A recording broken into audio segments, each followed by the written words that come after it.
সেলিম ভাই, বিএনপিকে সেটা মাথায় রাখছে?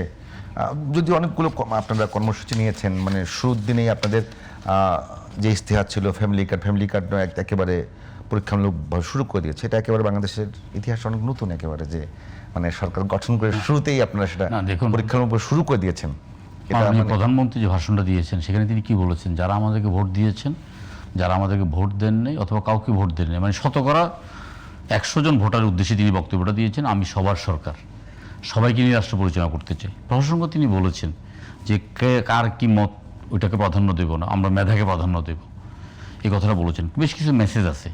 আচ্ছা, আমরা আপনার নির্বাচনের সময় আমাদের 31 দফাকে আমরা নির্যাস করে আমরা 8 দফার মধ্যে নিয়ে এসেছি। সেখানের মধ্যে 1 নম্বর দফা ছিল আমাদের হেলথ, এই আপনার ফ্যামিলি কার্ড, তারপরে ছিল কৃষি কার্ড। তাহলে ফ্যামিলি কার্ডের আপনার কর্মকাণ্ড শুরু হয়ে গেছে, আগামী 3 দিনের মধ্যে একটা রিপোর্ট জমা দিতে বলেছে এবং একটা কমিটি করে দেওয়া হয়েছে, পরীক্ষামূলক শুরু করে দেবে রমজানের আগেই। তাহলে এই ব্যাপারে একটা ইশতেহার তারা বাস্তবায়ন করার জন্য উঠে পড়ে লেগেছে এবং সেটা বাস্তবায়ন করবে।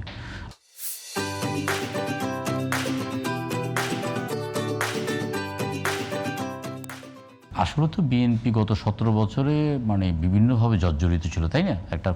একটা ফ্যাসিজম অথবা স্বৈরাচারটা কীভাবে মানুষের রন্ধে রন্ধে প্রবেশ করেছে, কীভাবে মানুষকে কষ্ট দিয়েছে, মানে কীভাবে একটা দুর্দশার মধ্যে পুরো জাতিকে ফেলে দিয়েছে, এটা কিন্তু আমাদের মাথার মধ্যে প্রত্যেকে আছে।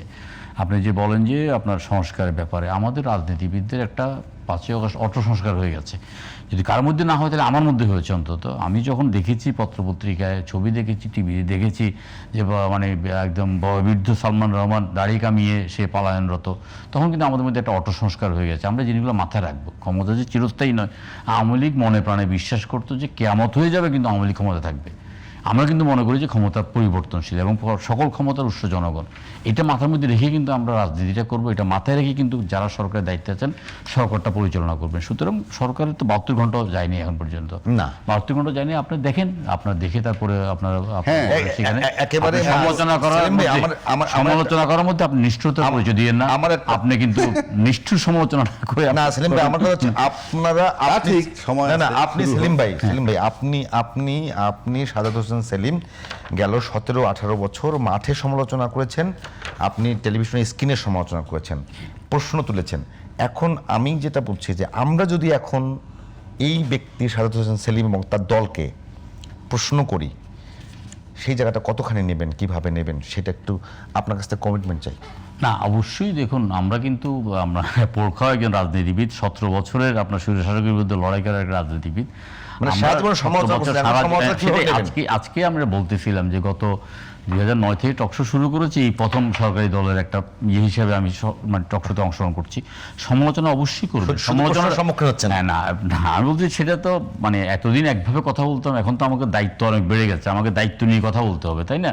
দায়িত্ব নিয়ে কথা বলতে হবে এবং আমি চাই যে একটা কার্যকর বিরোধীরা থাকুক এবং কার্যকর বিরোধী দল থাকুক এবং সমালোচনাটাকে আমরা এটাকে উপদেশ হিসেবে গ্রহণ করব, সমালোচনাটাকে আমরা একটা শিরোধার্য হিসেবে গ্রহণ করব, ঘটনামূলক সমালোচনা। এই যে এতক্ষণ আমি যে কথা বললাম আপনার সাথে আপনি এটা কিভাবে নিচ্ছেন? আমি অবশ্যই ভালোভাবে নিচ্ছি এটাকে। আমরা দল ভালোভাবে নেবে, কারণ দলে যারা আছেন তারা 17 বছরের আপনার মানে আন্দোলন সংগ্রামে একেবারে কোষ্ঠী পাতায় যাচাই হয়েছে।